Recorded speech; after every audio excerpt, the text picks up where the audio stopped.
pourquoi les dispositifs sont sur mesure, j'ai commencé par chercher la définition de sur mesure. Et la définition, c'est particulièrement bien adapté. D'ailleurs, les définitions sont assez pauvres puisqu'en fait, elles parlent surtout des habits et pas de grand-chose d'autre, mais j'ai trouvé celle-ci qui est intéressante, particulièrement bien adaptée. Un diagnostic partagé, on sait faire, ça marche, mais on se rend compte qu'on a un mal fou à l'expliquer. Cet exercice, ça nous sert à toucher du doigt ce pourquoi. En tout cas, ça me sert et je me rends compte que ça sert à tous mes acolytes à toucher du doigt ce pourquoi c'est sur mesure et à apprendre à le formaliser.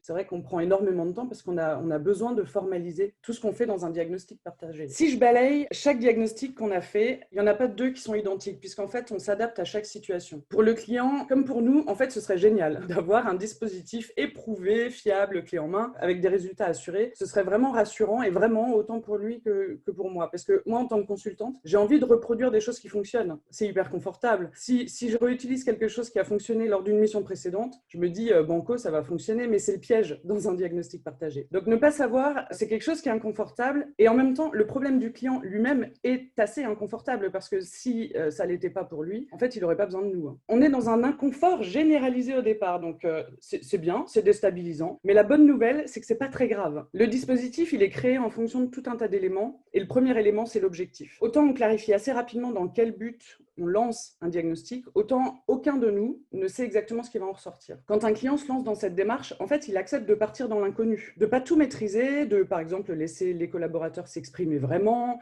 d'entendre des choses qui, d'ailleurs, ne sont pas toujours très, très agréables, faire confiance à ses collaborateurs, de nous faire confiance à nous aussi, insultant, et tout ça dans l'objectif de lui apporter tous les éléments dont il a besoin pour décider. L'objectif, c'est effectivement qu'à la fin, ce soit lui qui prenne la décision. Dans le livre blanc, on a noté une phrase qui dit textuellement « Se lancer dans un diagnostic partagé relève d'un acte courageux de la part du dirigeant ». Le dirigeant qui aime l'inconnu, il va se lancer avec joie dans un diagnostic partagé. Pour d'autres, c'est des fois un petit peu plus difficile, mais pour autant, c'est accessible puisqu'on en fait de façon régulière, donc c'est que c'est accessible. Alors, pourquoi le dispositif d'un diagnostic partagé sur mesure? Ce qui nous est venu, puisque quand on a préparé cette partie-là, c'est que c'est un art. C'est l'art de créer la situation qui va aider les gens à réfléchir. C'est l'art de créer les conditions qui vont permettre à chacun de trouver sa place dans la démarche. C'est l'art de sentir la culture de l'entreprise aussi, pour savoir ce qui va marcher ou pas, ce dont les gens ont besoin ou pas. Et là, je démarre le parallèle un peu osé. Le parallèle un peu osé, c'est que je vais vous parler de mon père. Mon père est horticulteur fleuriste, à la retraite depuis pas très longtemps, hein. Et derrière son côté paysan bourru, comme j'aime le dire, c'est un artiste. Si je vous pose la question, comment on réalise la décoration florale d'une salle pour un mariage? J'ai vu mon père imaginer, préparer, organiser ce genre de déco de nombreuses fois avec ses clients. En gros, il a la salle, il a les fleurs, le placement des tables, les chaises, la piste de danse, le thème du mariage, hein, les couleurs à utiliser, bien spécifiques.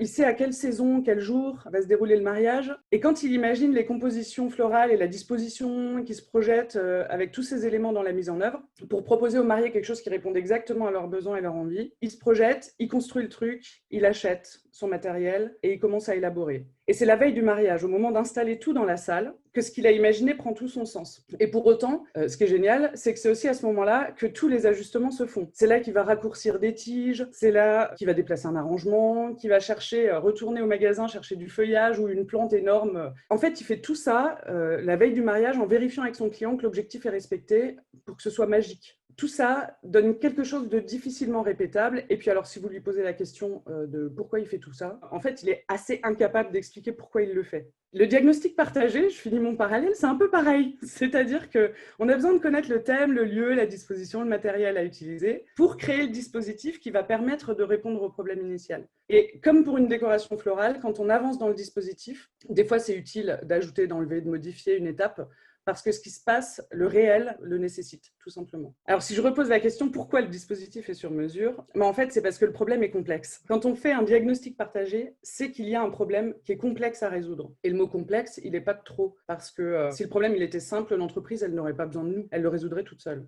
On est là avec eux pour regarder ensemble une problématique, et aucune problématique ne se ressemble. Un diagnostic partagé va permettre, en fait, d'éclairer un problème complexe et de prendre des décisions partagées. Et partagées, c'est-à-dire comprises par tous. Et c'est cette prise de décision qui va permettre de mettre les gens en mouvement. Pour construire le dispositif, on a besoin d'éléments. Et aujourd'hui, on en a identifié 10 éléments qui nous permettent de construire tout ça. Le premier, c'est quel est le problème. Le deuxième, c'est quel est l'objectif. Le troisième, c'est qui est concerné. Le quatrième, qui décide, qui a son mot à dire. Je m'arrête quelques secondes sur ce point-là parce que c'est assez différent et complémentaire en même temps. Cette question du qui décide et qui a son mot à dire. Si je vous donne un exemple, dans une administration territoriale où on est intervenu, qui était en pleine restructuration. Il y avait des tensions politiques qui étaient assez importantes. Les décisions étaient théoriquement prises par la directrice générale. Mais après avoir posé la question de qui décide et est-ce qu'il y a des personnes qui ont leur mot à dire dans les décisions, on s'est rendu compte que dans la réalité, les décisions n'étaient appliquées et validées qu'après avoir été approuvées au Conseil des élus. Poser ces deux questions, ça a permis de ne pas passer à côté des décisionnaires, puisque si les élus n'étaient pas d'accord, en fait, rien ne se faisait. Ça a impacté directement leur commune et ça a impacté directement leurs administrés. Le cinquième élément, c'est quelle est la structure de l'organisation. Le sixième, c'est qui doit être impliqué et quand. Septième, c'est de quelle information a-t-on besoin? Cette question-là, elle permet d'affiner un peu celle qui est au-dessus, c'est-à-dire qui doit être impliqué et quand. Le huitième élément, c'est qui a l'information dont on a besoin pour prendre la décision. Le neuvième, de quoi les gens ont besoin pour comprendre et pour participer. Dans une mission, on avait proposé des entretiens de groupe. Dans la mission dont je vous parlais tout à l'heure, dans l'administration territoriale, où il y avait des tensions